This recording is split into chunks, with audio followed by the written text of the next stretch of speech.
folks, and welcome to the next installment of "Oh Whistle and I'll Come to You, My Lad" by M.R. James. Now, hopefully, I'll finish it in this segment. I might not. We'll see how much is left and we'll see how I feel. But thank you for choosing to spend some time with me today. And I hope you enjoy the continuation of the story. When we last left off, our protagonist had just been messing around in some ancient ruins and has plucked an unknown artifact out of the dirt, and thinking that it could possibly be worth something, he decides to take it back to his hotel with him, which I'm sure won't be an action that comes back to haunt him literally or figuratively at all later on. Now, before we head on into the story itself, just the usual warnings. These are Victorian and Edwardian stories for the most part, so they will contain attitudes about race, gender, sexuality, religion, all kinds of things that are quite rightly objectionable to modern listeners. And if that doesn't sound like your cup of tea, feel free to move on and spend some time with someone else this afternoon. In addition, the things that give rise to horror stories are by and large tragic and sometimes gruesome events. And as always, I give the same warnings on every video because I would be utterly hopeless at trying to keep individual stories straight. Um, so just again, keep an eye out for that, although it might not necessarily be present in this story in particular, but I always give the same general warning to everybody. And I think that's it. So let me get my setup together here and have some water. Oh, and shift this in position a little bit. And move the keyboard back on the off chance that the cat decides to jump on up here and get in the way, as most house cats are wont to do. So here we go. A whistle and I'll come to you, my lad. Bleak and solemn was the view on which he took a last look before starting homeward. A faint yellow light in the west showed the links, on which a few figures moving towards the clubhouse were still visible. The squat Martello Tower, the lights of Aldsley village, the pale ribbon of sands intersected at intervals by black wooden groins? Groinas? I don't know how to say that word. I also wish to apologize in advance for my misspeakings and my mispronunciations, which are definitely going to happen here because there's some Latin coming up, so that'll be fun for everybody. The dim and murmuring sea. The wind was bitter from the north, but was at his back when he set out for the globe. He quickly rattled and clashed through the shale and gained the sand, upon which, but for the this word again. I'm going to say groins, Groynes, which had to be got over every few yards. The going was both good and quiet.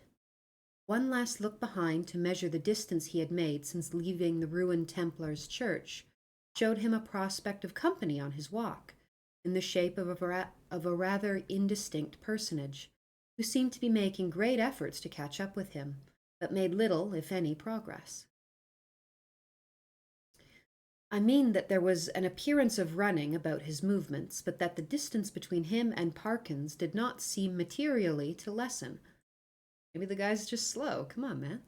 So at least, Parkins thought, and decided that he almost certainly did not know him, and that it would be absurd to wait until he came up. And you're going to feel awful if this was your friend from back at school trying to catch up with you. For all that, company, he began to think, would really be very welcome on that lonely shore, if only you could choose your companion.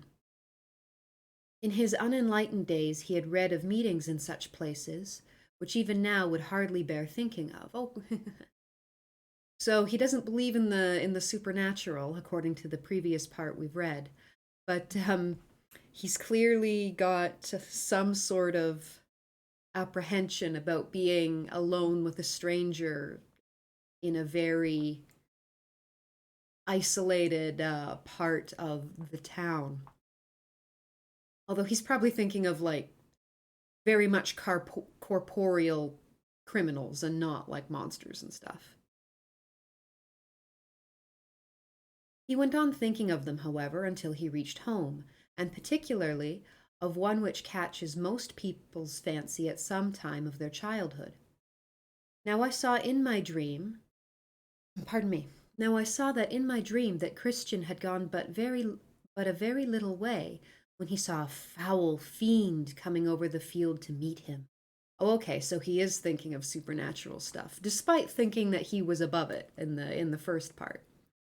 What should I do now, he thought, if I looked back and caught sight of a black figure sharply defined against the yellow sky, and saw that it had horns and wings? I wonder whether I should stand or run for it. Luckily, the gentleman behind me is not of that kind. The gentleman behind me is not of that, and he seems to be about as far off now as when I first saw him. Well, at this rate, he won't get his dinner as soon as I shall, and dear me, it's within a quarter of an hour of the time now. I must run. For sure. Don't call me many things, but don't call me late for dinner. Parkins had, in fact, very little time for dressing. When he met the colonel at dinner, peace, or as much of her as that gentleman could manage, reigned once more in the military bosom. Nor was she put to fight, nor was she put to flight. Is that flight or fight? Flight. Oh my gosh. Sometimes I think that I'm starting to need glasses. Nor was she put to flight in the hours of bridge that followed dinner, for Parkins was a more than respectable player. When, therefore, he retired towards 12 o'clock, he felt that he had spent his evening in quite a satisfactory way, and that, even for so long as a fortnight or 3 weeks, life at the Globe would have been supportable under similar conditions, especially, thought he, if I go on improving my game. Wonder who that mysterious figure was that he saw in the dark coming up behind him. Was the guardian of the ruins. He'd deserve it. Don't just take stuff. Don't just take ancient artifacts. It's a bad idea. As he went along the passages, he met the boots of the Globe, who stopped and said, so by boots they mean like a servant who's responsible for the shoes of the people staying at the hotel, not like a sentient pair of boots. Beg your pardon, sir, but as I was a-brushing your coat just now, there was something fell out of the pocket. I put it on your chest of drawers, sir, in your room, sir. A piece of pipe or something of that, sir. Thank you, sir. You'll find it on your chest of drawers, sir. Yes, sir. Good night, sir. I always imagine that when servants are throwing that many honorifics in their speech, that they're being a little bit sarcastic. So that's how I choose to interpret that. This speech served to remind Parkins of his little discovery of that afternoon. It was with some considerable curiosity that he turned it over by the light of his candles. It was of bronze, he now saw, and was shaped very much after the manner of a modern dog whistle. In fact, it was. Yes, certainly it was. Actually, no more nor less than a whistle. He put it to his lips, but it was quite full of a fine caked up sand or earth, which would not yield to knocking, but must be loosened with a knife. Don't put it in your mouth. Don't just don't just steal things from ancient sites and then go home and and just put it in your mouth. Don't do that. If it's some kind of instrument or tool, like don't just assume that it's okay for you to take it home and use it. You don't know what that's for. Tidy as ever in his habits, Parkins cleared out the earth onto a piece of paper, took the ladder to the window to empty it out.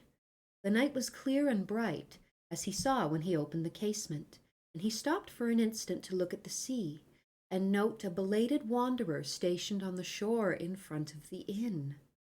Then he shut the window, a little bit surprised at the late hours people kept in Burnstow, and took his whistle to the light again.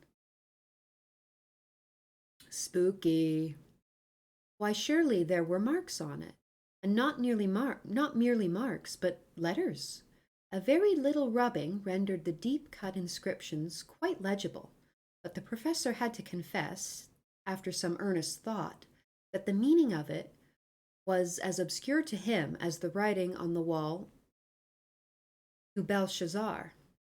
There were legends both on the front and on the back of the whistle.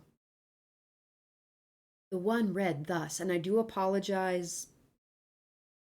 This is where Latin comes in, which I am not very familiar with, but I'll give it a go. The one read thus: Fleur flab bis flay, and they're arranged sort of in a circle. The other, qui est iste qui uenit. Sorry, that's probably. I ought to be able to make it out, he thought, but I suppose I am a little rusty in my Latin, dude same. When I come to think of it, I don't believe I even know the word for a whistle. The long one does seem simple enough. It ought to mean, who is this who is coming? Well, the best way to find out is evidently to whistle for him. No, don't. Parkins, don't do it.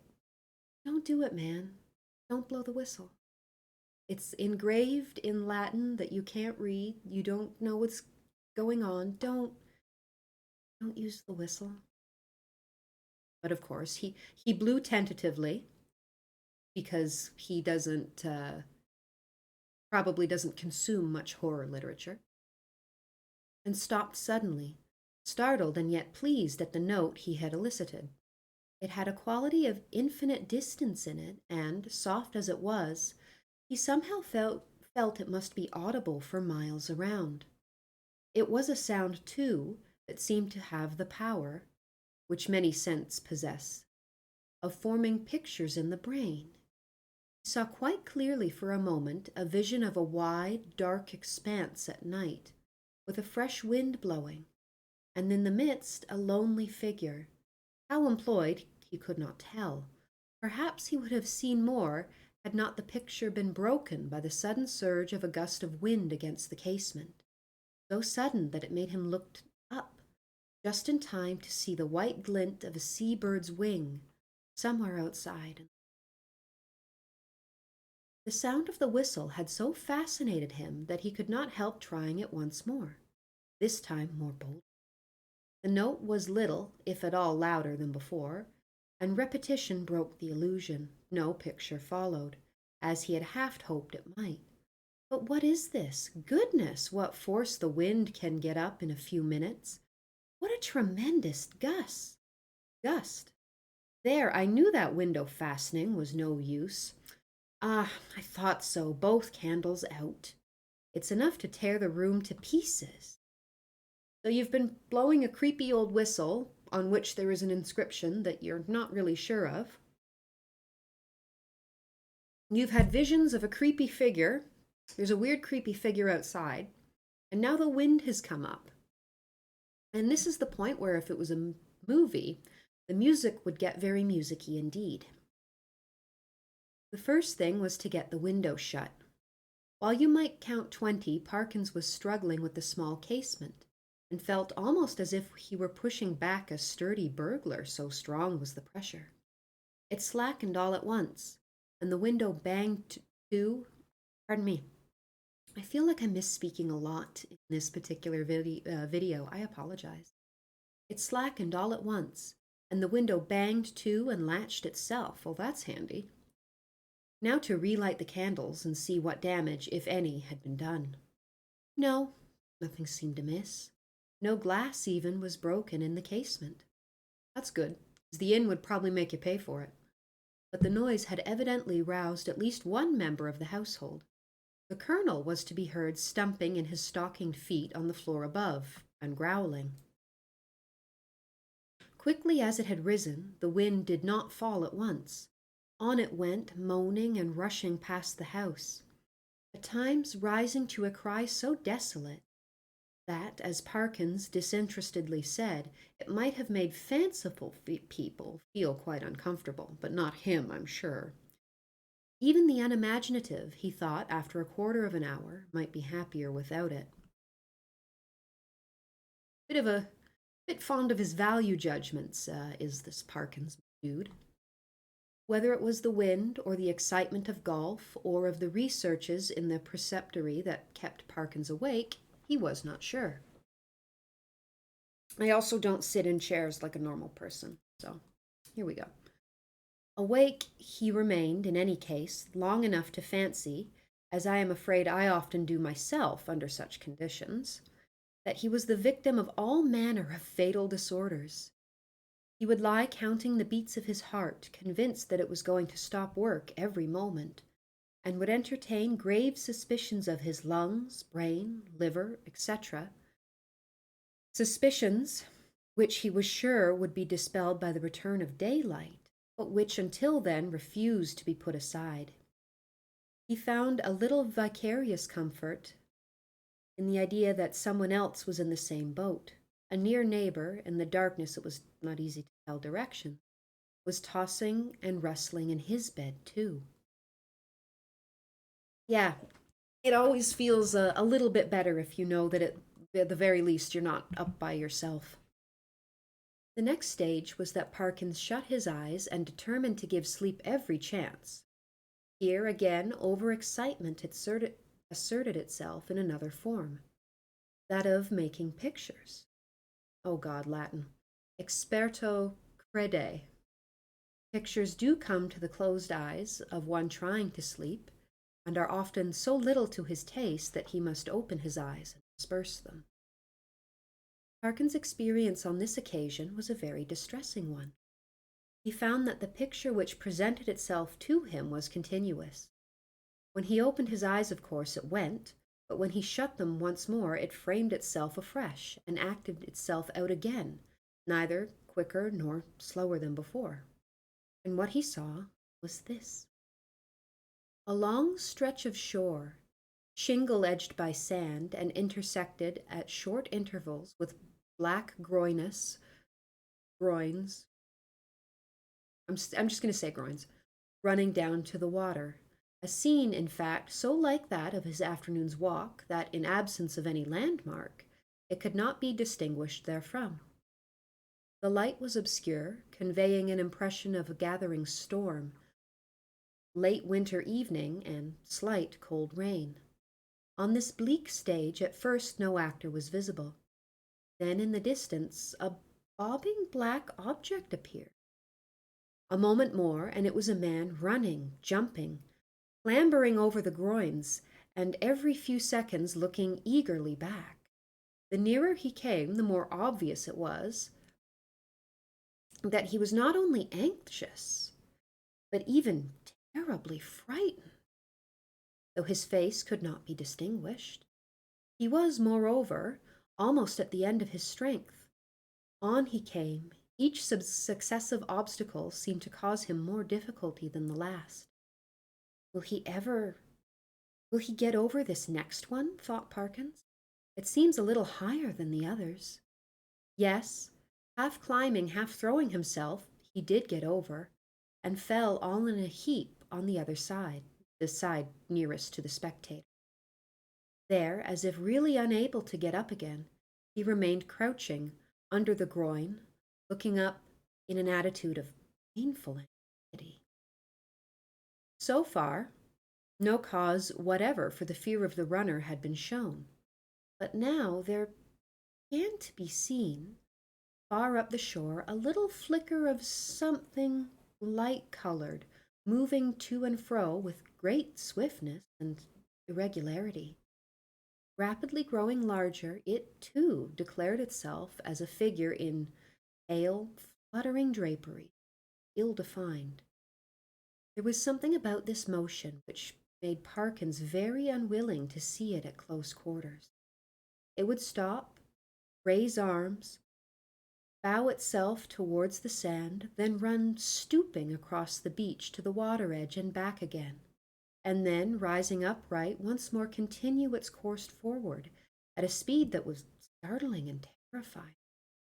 The moment came when the pursuer was hovering about from left to right, only a few yards beyond the groin where the runner lay in hiding.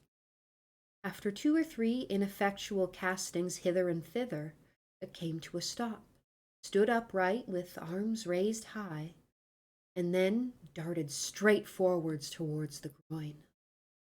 It was at this moment that Parkins always failed in his resolution to keep his eye. With many misgivings as to incipient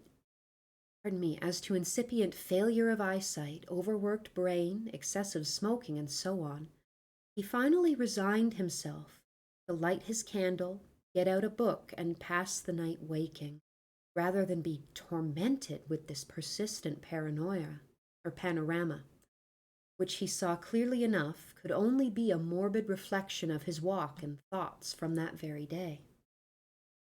The scraping of a match on box and the glare of light must have startled some creatures of the night, rats or what, which he heard scurrying across the floor from his side of the bed, which must rust with. Pardon me, I do feel like I'm speaking particularly bad today. Which he heard scurry across the floor from his side of his bed with much rustling. Dear, dear, the match is out. Fool, that is.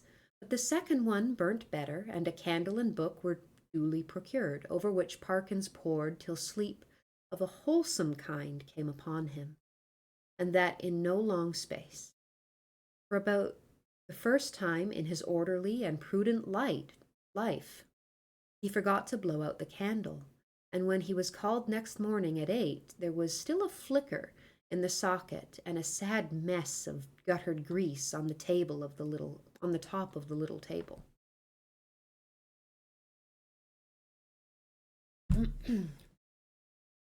After breakfast, damn it, I'm very sorry. After breakfast, he was in his room, putting the finishing touches to his golfing costume. Fortune had again allotted the colonel to him for a partner, when one of the maids came in. "Oh, if you please," she said, "would you like any extra blankets on your bed, sir?"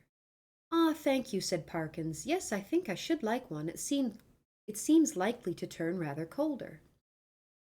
In a very short time the maid was back with the blanket.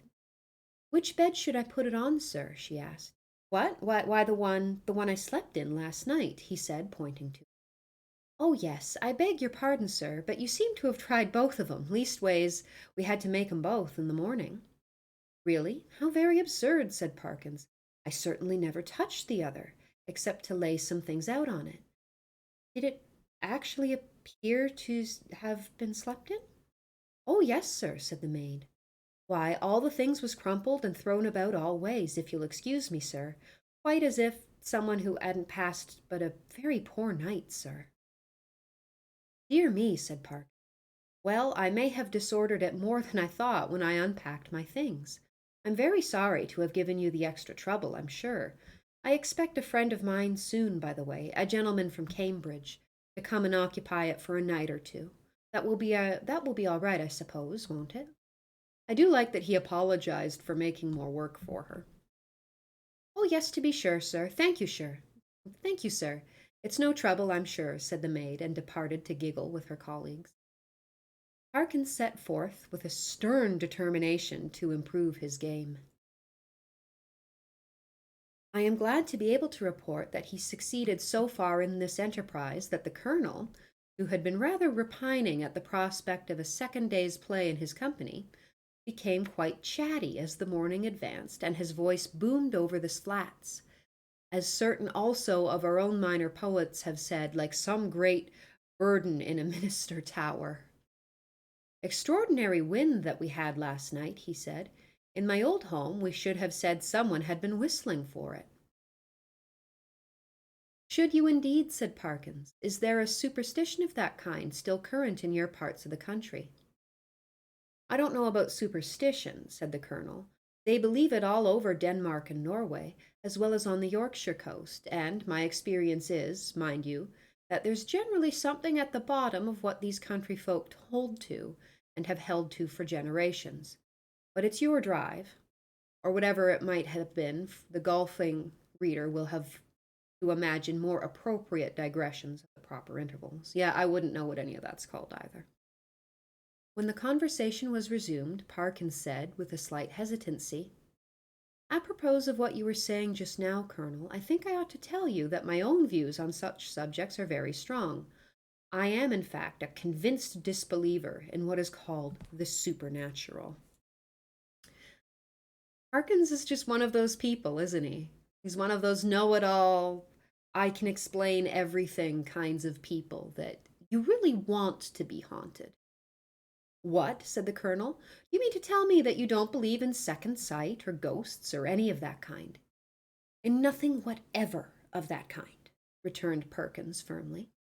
I think I've been calling him both. It doesn't matter. He's kind of a dick.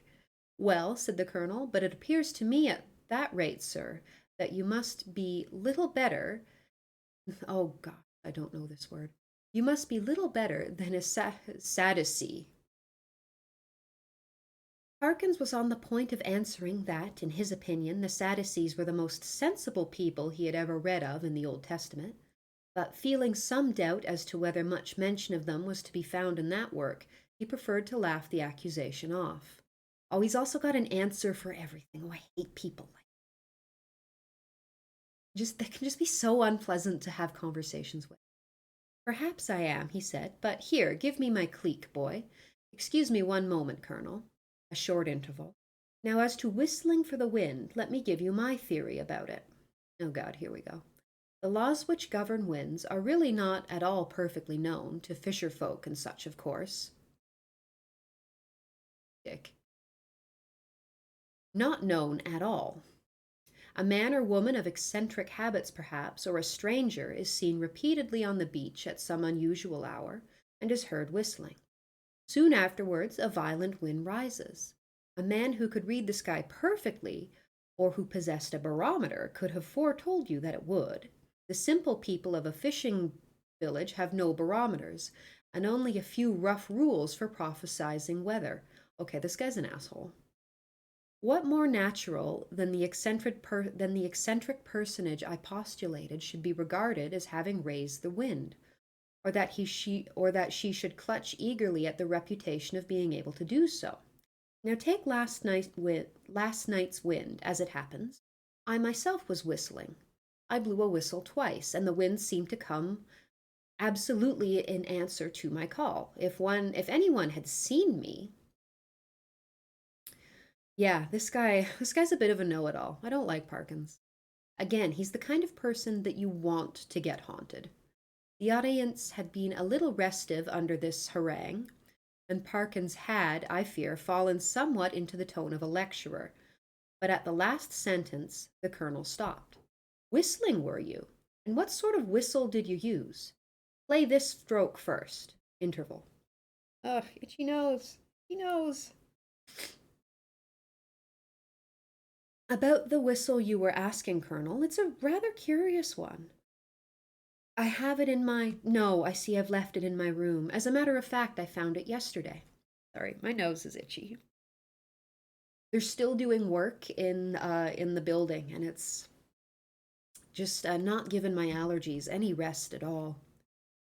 And then Parkins narrated the manner of his discovery of the whistle, upon hearing which the colonel grunted and opined that, in Parkins's place, he should himself be careful about using a thing that had belonged to a set of papists, of whom, speaking generally, it might be affirmed that you never knew what they might not have been up to. I'm with the colonel on this. I feel like I kind of like the colonel. He's probably got some education if he's risen to the rank of colonel, but he's also seen enough in the world and interacted with enough different people that he's not really willing to write anything off, and I think that's the more productive attitude to have. From this topic, he diverged to the enormities of the From this topic, he diverged to the enormities of the vicar, who had been given notice on the previous Sunday that Friday would be the feast of St. Thomas the Apostle, and there would be service at 11 o'clock in the church. This and other similar proceedings constituted, in the colonel's view, a strong presumption that the vicar was a concealed papist, so he means Catholic, if not a Jesuit, and Parkins, who could not very readily follow the colonel in this region, did not disagree with him. In fact, they got on so well together in the morning that there was no talk on either side of their separating after lunch. So the colonel, based on very much nothing, thinks that the local Anglican vicar might secretly be a Catholic. It's pretty funny. Both continued to play well during the afternoon, or at least well enough to make them forget everything else until the light began to fail them. Not until then did Parkins remember that he had meant to do some more investigating at the preceptory, but it was of no great importance, he reflected. One day was as good as another. He might as well go home with the colonel. If you want to write the fan fiction for this, there could be some enemies to lovers in this particular piece. As they turned the corner of the house, the colonel was almost knocked down by a boy who rushed into him at the very top of his speed, and then, instead of running away, remained hanging on to him and panting. The first words of the warrior were naturally those of reproof, but he very quickly discerned that the boy was almost speechless with fright. Inquiries were useless at first. When the boy got his breath, he began to howl, and still clung to the colonel's legs. He was at last detached, but continued to howl. "What in the world is the matter with you? What have you been up to? What have you seen?" said the two men. "Oh, I seen it with—" Oh my goodness, he's got a bit of an accent. Let me see if I can parse this. "Ow, I seen it with me at—" Oh my goodness. "Ow, I seen it whiff at me out of the winder," wailed the boy, "and I don't like it." "Oh, I seen it wave at me out of the winder, and I don't like it. I saw it wave at me out the window, and I don't like it." "What window?" said the irritated colonel. "Come, pull yourself together, my boy." "The front winder as it was at the hotel," said the boy. I'm surprised I had such difficulty with that. My father will sometimes call a window a winder. So, like, I'm familiar with that slang, but for the life of me, my brain would not recognize it. At this point, Parkins was in favor of sending the boy home, but the colonel refused. He wanted to get to the bottom of it, he said. It was most dangerous to give a boy such a fright as this one had had, and if it turned out that people had been playing jokes, they should suffer for it in some way. And by a series of questions, he made out this story. The boy had been playing about on the grass in front of the globe with some others. Then they had gone home to their teas, and he was just going when he happened to look up at the front window and see it a-waving at him. It seemed to be a figure of some sort, in white as far as he knew. He couldn't see its face, but it waved at him, and it wasn't a right thing, not to say, or at least that is to say, not a right person. Was there a light in the room? No, he didn't think to look if there was a light. Which was the window? Was it the top one or the second one? The second one it was, the big window, what got two little ones at the sides. So like a big bay window, I think he's described. "Very well, my boy," said the colonel after a few more questions. "You run away home now. I expect it was some person trying to give you a start. Another time, like a brave English boy, you just throw a stone. Well, no, not that exactly. He'd have broken the window. Don't tell him to break windows. But you go and you speak to the waiter or to Mr. Simpson, the landlord, and yes, say that I advised you to do so." The boy's face expressed some of the doubt he felt as to the likelihood of Mr. Simpson's lending a favorable ear to his complaint, but the colonel did not appear to perceive this, and went on. "And here's a sixpence. No, I see it's a shilling, and you be off home and don't think any more about it." That is actually really nice of the colonel to comfort this scared kid.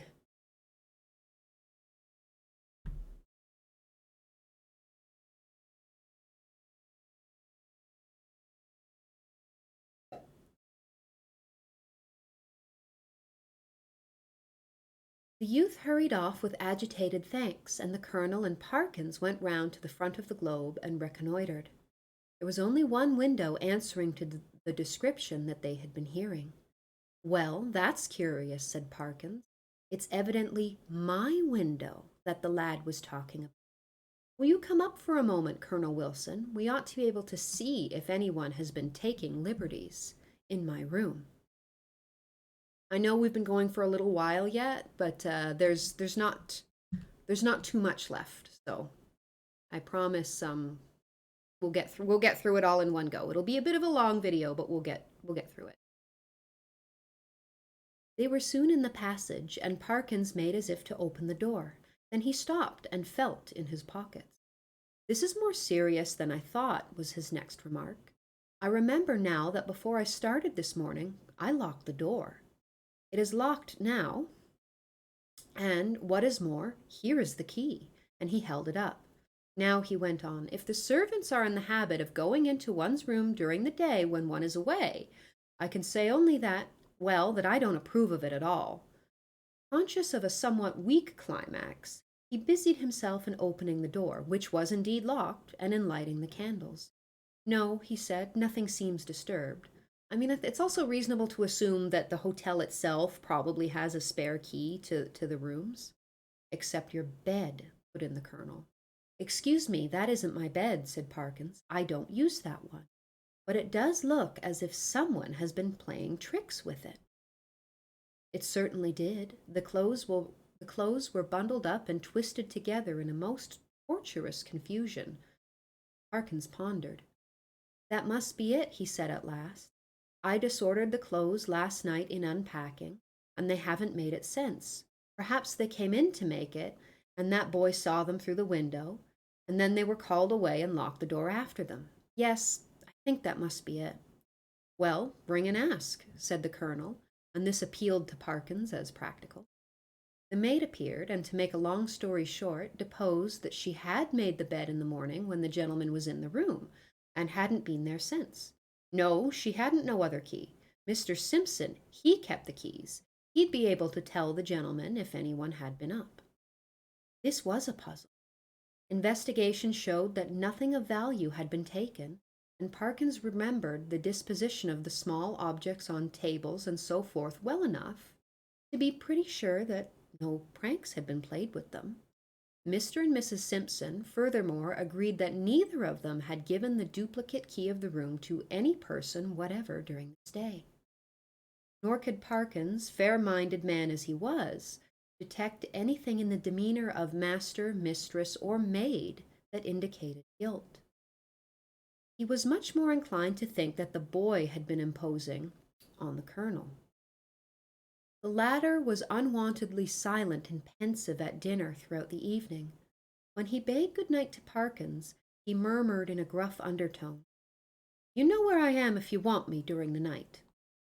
I'm telling you, someone write the fan fiction. Enemies to lovers. Why, yes, thank you, Colonel Wilson. I think I do, but there isn't much prospect of my disturbing you, I hope. By the way, he added, did I show you that old whistle I spoke of? I think not. Well, here it is. The colonel turned it over gingerly in the light of the candle. Can you make anything of the inscription? Asked Parkins as he took it. No, not in this light. What do you mean to do with it? Oh, well, when I get back to Cambridge, I shall submit it to some of the archaeologists there and see what they think of it. And very likely, if they consider it worth having, I may present it to one of the museums. Said the colonel. Well, you may be right. All I know is that if it were mine, I should chuck it straight into the sea. It's no use talking, I'm well aware, but I expect that with you, it's a case of live and learn. I hope so, I'm sure, and I wish you a good night. So there we go. Colonel Wilson has just given them... Colonel Wilson? The colonel. The colonel has just given him a much more polite version of, you're somebody that needs to fuck around and find out. I suspect, given that there's not that much left, that Parkins has fucked around, and he's now about to find out. He turned away, leaving Parkins in act to speak at the bottom of the stair, and soon each was in his own bedroom. By some unfortunate accident, there were neither blinds nor curtains to the windows of the professor's room. Ooh, that's a little weird. The previous night he had thought little of this, but tonight there seemed to be every prospect of a bright moon rising to shine directly on his bed and probably wake him later on. When he noticed this, he was a good deal annoyed, but with an ingenuity which I can only envy, he succeeded in rigging up, with the help of a railway rug, some safety pins, and a stick and umbrella, a screen which, if only held together, would completely keep the moonlight off his bed. And shortly afterwards he was comfortably in that. When he had read a somewhat solid work long enough to produce a decided wish for sleep, he cast a drowsy glance round the room, blew out the candle, and fell back on the pillow. He must have slept soundly for an hour or more, when a sudden clatter shook him in a most unwelcome manner. In a moment he realized what had happened. His carefully constructed screen had given way, and a very bright, frosty moon was shining directly on his face. This was highly annoying. Could he possibly get up and reconstruct the screen, or could he manage to sleep if he did not? For some minutes he lay and pondered over the possibilities. Then he turned over sharply with all his eyes open, lay breathlessly listening. There had been a movement, he was sure, in the empty bed on the opposite side of the room. Tomorrow he would have it moved, for there must be rats or something playing about on it. Gross. It was quiet now. No, the commotion began again. There was rustling and shaking. Surely more than any rat could produce. I can figure to myself something of the professor's bewilderment and horror. Yeah, see, he's about to find out. For I have, in a dream 30 years back, seen the same thing happen. But the reader will hardly, perhaps, imagine how dreadful it was to him to see a figure suddenly sit up in what he knew was an empty bed. He was out of his own bed in one bound and made a dash towards the window where lay his only weapon, the stick which he had propped up his screen with. This was, as it turned out, the worst possible thing he could have done, because the personage in the empty bed, with a sudden and smooth motion, slipped from the bed and took up a position with outspread arms between the two beds and in front of the door. Parkins watched in a horrid perplexity. Somehow the idea of getting past it and escaping through the door was intolerable to him. He could not have borne, he didn't know why, the touch of it. And for its touching him, he would sooner dash himself through the window than have that happen. It stood for the moment in a band of dark shadow, and he had not seen what its face was like. Now it began to move in a stooping posture, and all at once the spectre realized, pardon me, with some horror, and the spectator, not the spectre, my apologies. And all at once the spectator realized, with some horror and some relief, that it must be blind, for it seemed to feel about with its muffled arms and in a groping and random fashion. Turning halfway away from him, it became suddenly conscious of the bed he had just left, and darted towards it and bent over and felt the pillows in a way which made Parkins shudder, as he had never in his life thought possible. In a few moments it seemed to know that the bed was empty, and then moving forward into the area of light and facing the window, it showed for the first time what manner of thing it was. Parkins, who very much dislikes being questioned about it, did once describe something of it in my hearing, and I gathered that what he chiefly remembers about it is a horrible, an intensely horrible face of crumpled linen. What expression he read upon it he could not or would not tell, but that the fear of it went nigh to maddening him is certain. But he was not at leisure to watch it for long. With formidable quickness it moved into the middle of the room, and, as it groped and waved, one corner of its draperies swept across Parkin's face. He could not, though he knew how perilous a sound was, he could not keep back a cry of disgust, and this gave the searcher an instant clue. It leapt towards him upon the instant, and the next moment he was halfway through the window and backwards, uttering cry upon cry at the utmost pitch of his voice, and the linen face was thrust close to his own. At this, almost the last possible second, deliverance came, as you will have guessed. The colonel burst the door open and was just in time to see the dreadful group at the window. When he reached the figures, only one was left. Parkins sank forward into the room in a faint, and before him on the floor lay a tumbled heap of bedclothes. Colonel Wilson asked no question, but busied himself in keeping everyone else out of the room and in getting Parkins back to his bed, and himself, wrapped up in a rug, occupied the other bed for the rest of the night.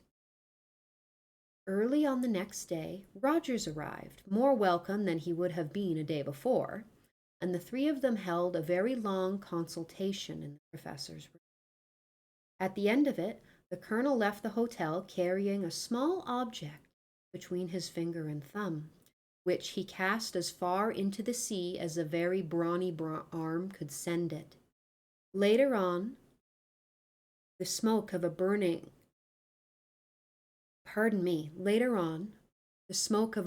ascended from the back premises of the Globe. Exactly what explanation was patched up for the staff and visitors at the hotel, I must confess, I do not recollect. The professor was somewhat cleared of the ready suspicion of delirium tremens, and the hotel of the reputation of a troubled house. There was not much question as to what would have happened to Parkins if the colonel had not intervened when he did. He would have either fallen out of the window or else lost his wits. But it is not so evident what more the creature that came in to answering the whistle could have done than frighten. There seemed to be absolutely nothing material about it save the bedclothes of which it made itself. The colonel, who remembered a not very dissimilar occurrence in India, was of the opinion that if Parkins had closed with it, it could really have done very little, and that its one power was that of frightening. The whole thing, he said, the whole thing, he said, served to confirm his opinion of the Church of Rome. I'm not sure what the Catholics have to do with it, but okay. There is really nothing more to tell, but as you may imagine, the professor's views on certain points are less clear-cut than they used to be. His nerves, too, have suffered. He cannot even now see a surplice hanging